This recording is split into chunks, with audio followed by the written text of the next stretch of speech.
নমস্কাৰ মোৰ ইউটিউব চেনেলৰ অন্য এটা ভিডিঅ'লৈ আপোনালোক সকলোকে স্বাগতম জনাইছোঁ। আজি লৈ আহিছোঁ চীজ মেগী পাস্তাৰ ৰেচিপি এটা। তো ইয়াৰ কাৰণে প্ৰথমতে মই পানী বইল কৰিবলৈ দিলোঁ। তাৰ লগতে মই এই মেগী আৰু এটা পাস্তা লৈছোঁ। পানীখিনি বইল হোৱাৰ পিছত মই মেগী আৰু পাস্তাখিনি 5 মিনিটৰ কাৰণে বইল হ'বলৈ দিম। 5 মিনিটত প্ৰায় সিজিয়ে যায় গোটেইখিনি বস্তু।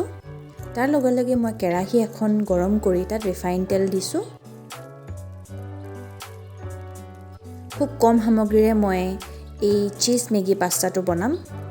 হোষ্টেলত থকা লোকসকলৰ কাৰণে খুবেই উপযোগী এটা ৰেচিপি।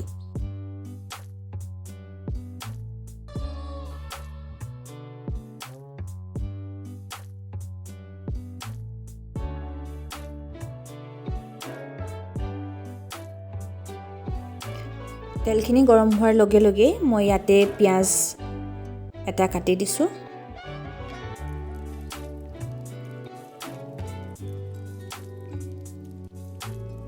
আৰু পিঁয়াজৰ লগতে দিছোঁ বিলাহী। ইয়াত অন্য ভেজিটেবলছো এড কৰিব পৰা যায়, যেনে কেপচিকাম, গাজৰ, কিন্তু মোৰ ওচৰত বৰ্তমান নাই, সেইবাবে মই পিঁয়াজ আৰু বিলাহীয়ে কাম চলাই দিছোঁ।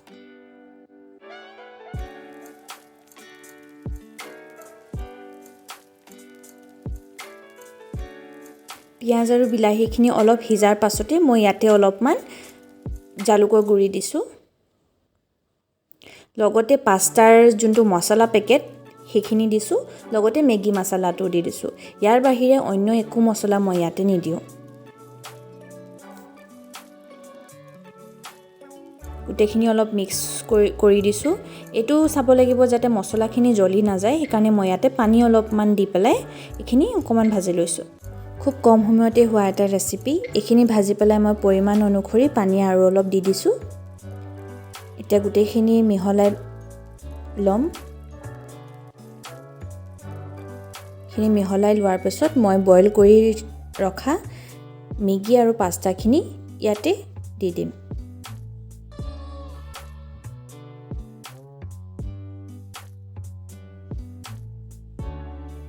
গোটেইখিনি এবাৰ মিহলাই লৈছোঁ।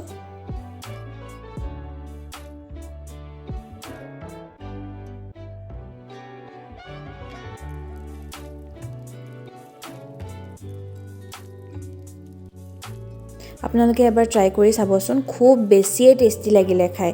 আগতে মই বনোৱা নাছিলোঁ, এবাৰ ফাৰ্ষ্ট টাইমে বনাইছিলোঁ। খুব বেছি টেষ্টি লাগিলে। ইয়াতে মই এতিয়া চীজ অলপমান দি দিম।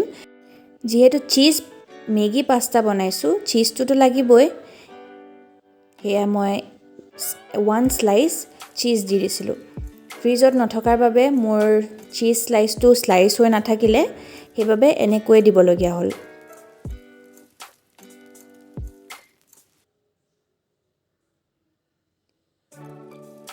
এতিয়া চীজখিনি অলপমান গলিবলৈ দি মই এইখিনি গোটেইখিনি মিক্স কৰি দিম।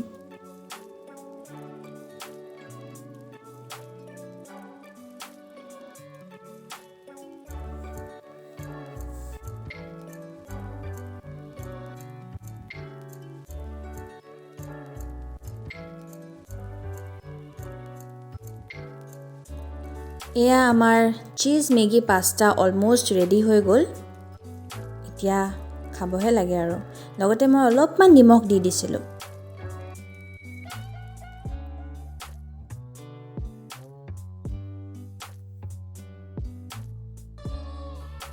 গোটেইখিনি আকৌ এবাৰ মিক্স কৰি দিলোঁ।